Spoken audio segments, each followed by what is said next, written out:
Hello world, this is Alex Tran, and today I'm doing another Leetcode problem. Today is probably day 8 of grinding Leetcode. Today's a different setting. We are in a different location. And yeah, let's get started. This is a series of videos where I grind Leetcode easy problem for 15 minutes. If I can't do it in 15 minutes, then I'm going to look at the solution. And I'm going to look at the solution and then try to figure out it in 15 minutes. It's an exciting day today for me because I am learning Unity and programming in C Sharp. So it's exciting. It's gonna be fun. But first, let's solve a Leetcode easy problem. Okay, power of 3. Okay, that is way too easy. Okay, so I guess I can just take the power of and turn in minus across root. Does Python now? Okay, this might be way too easy. There's no power of 3 for negative number. So if it's a negative number, then return false. If n is less than 0, then return false.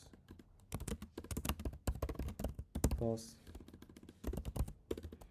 Else we're gonna do the rest of these. So how am I gonna solve this?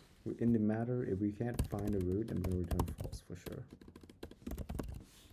So what I can do, I wonder if hang on, let's see. Root Python how to take the cube root.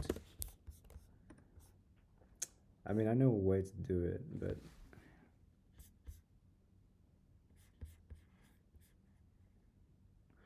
oh, to take the, okay, if we do power to 2, the power of 1 over 3 is basically taking the cube root. So let's see, print 27 times 1 divided by 3.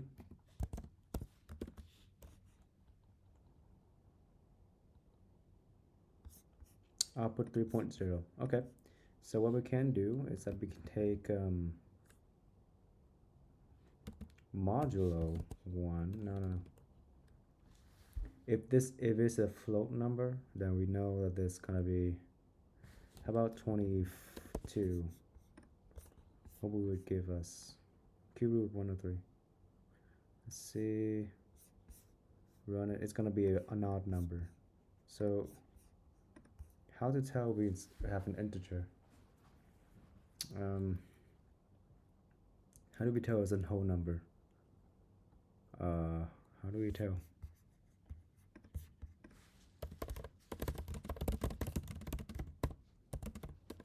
How to tell? Why don't we just convert it to from an int to an int? Print this, convert it to an int, convert it to an int,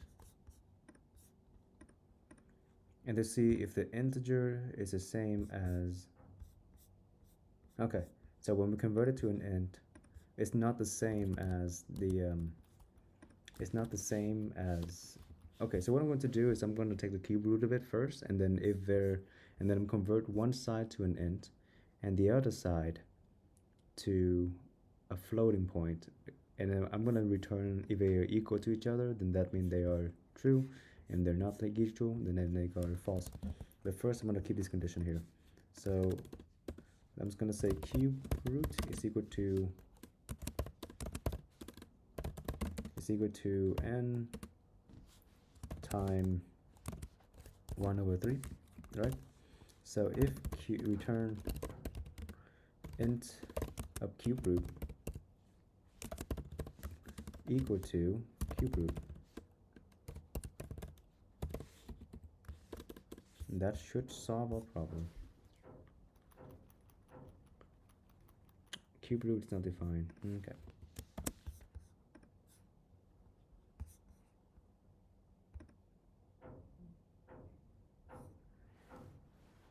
And that should work.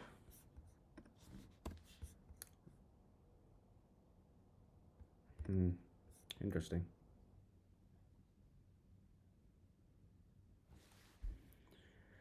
Expected true. Okay. So why don't we print out int sub cube root, and then we're gonna print out int sub cube root, and then we're gonna print out cube root.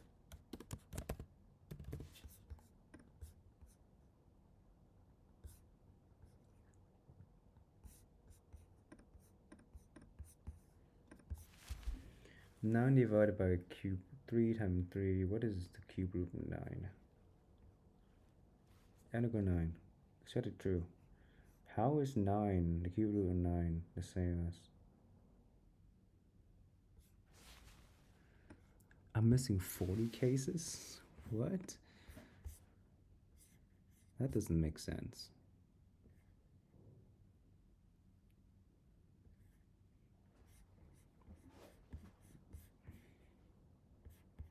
Given an integer n, return true if the power of 3 is a power of 3, otherwise return false.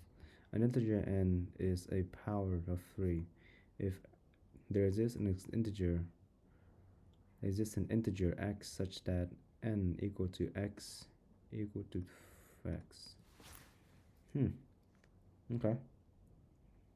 I did not get that. So 3 to the power of 3 is equal to that. Okay.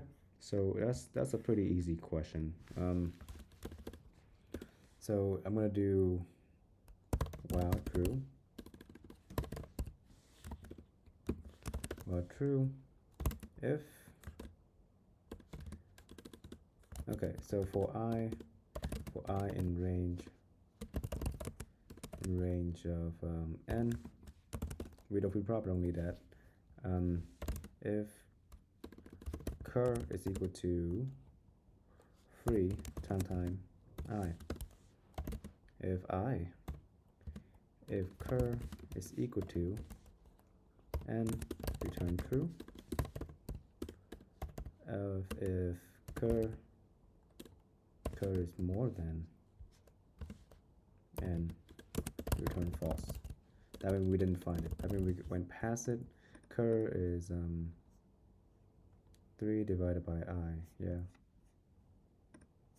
Okay, that should work.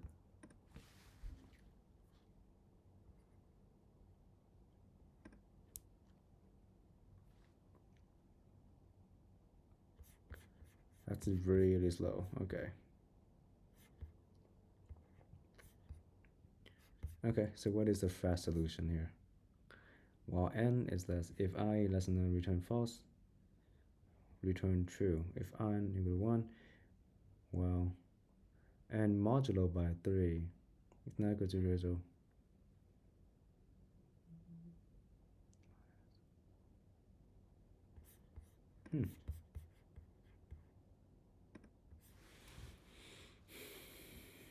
so that's the base case, okay? Well, n modulo 3 equal to 0.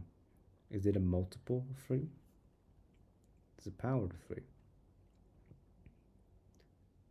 N is equal to floor division by 3. So we're dividing it by 3 every time. Well, n divided by 3 is equal to 0. Okay. So we're dividing it by 3. We're moduloing it by 3. Can keeping the remainder. So let's say it's 9. Modulo 3. That means 9 divided by 3 is... n divided by 3 is equal to 9, 3. And then 3 modulo 3 is equal to 0. Why is n equal to negative? Why is n equal to 1 or thing? So we divide by 3 each time. Well, I'm sorry, my brain is freezing up today. I think I solved it, but I'm going to try to figure out a better solution. Well, n is the n modulo 3 equal to 0, right? If n modulo 3, if we have 9 here, modulo 3, going to give us a remainder of 0. So it's going to break out of it. So let's say it's 27. 27. Let's look at the code again. Let's say it's 27. 27 divided modulo 3. And if you divide it by 3, that's not equal to 0. So we're going to divide by 3 again. No. This is the remainder. So we're going to divide it by 3 over and over and over again until we get to the base case, which is n equal to 1. So 27 divided by 3, 27 modulo 3 is not going to give us a remainder. So we're going to divide by 3 again, 3. We're going to divide by 3 again, 27 divided by 3 is 9.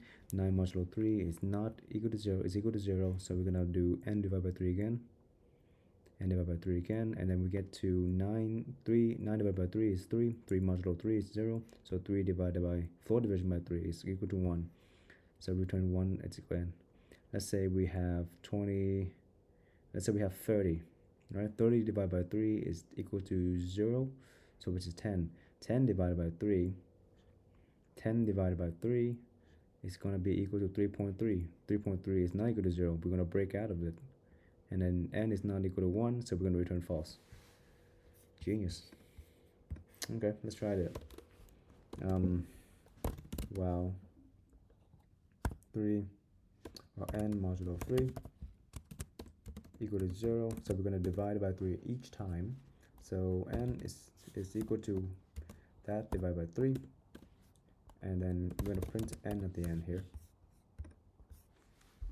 Now this should be 0. Now this should be 1 actually. Equal to 1. So that's 27. 27 over and over again. 0. And then we're going to return equal to 1. That's genius, actually. That's still not fast enough.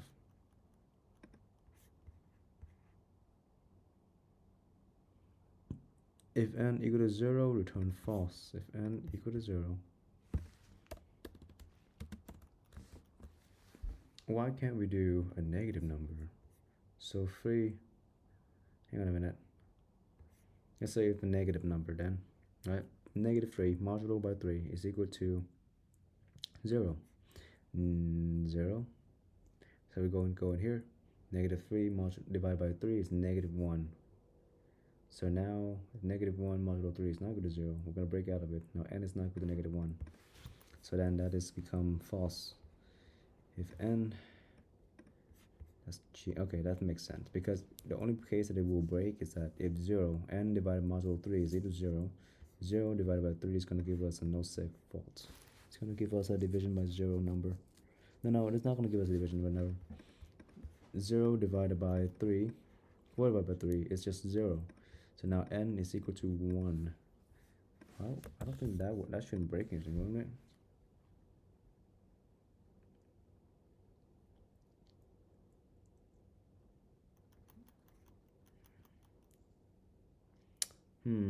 Yeah, that might give us a no. That just ends us up in this infinite loop.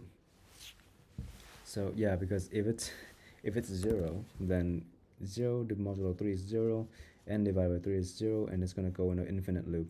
So this is just that is there to prevent us from getting in an infinite loop. Okay, that's smart. Anyways, let's get. I'm gonna go back to do my stuff and have a good day.